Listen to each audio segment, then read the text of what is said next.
Islam. Ang Islam ay hango sa salitang Arabic na nangangahulugang kapayapaan at pagsuko, ang pagsuko sa kaparaanan na itinakda ng Diyos. Kaya, ang Islam ay isang relihiyon, ngunit ito rin ay isang kumpletong sistema ng pamumuhay na naaayon sa voluntaryong relasyon sa pagitan ng isang individual at ng kanyang tagapaglikha. Ito ang sistema ng pamumuhay na itinakda ng Diyos na itinuro ng bawat isa sa mga propeta at mga sugo.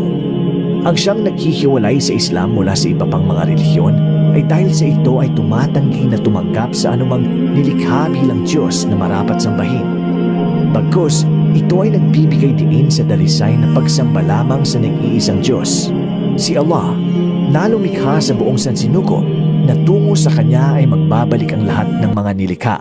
Ang monoteismo o ang pagsamba sa nag-iisang tunay na Diyos lamang ang saligan ng Islam at siyang pinakamahalagang konsepto nito na hindi maaring itakwil sa anumang kaparaanan.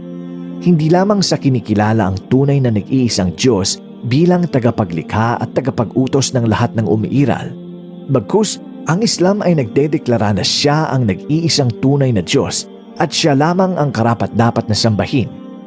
Liban pa rito, ang Islam ay kumikilala na ang mga katangian ng Panginoon ay hindi tulad ng sinuman o alinman sa kanyang mga nilikha at hindi siya maihahambing sa kanila.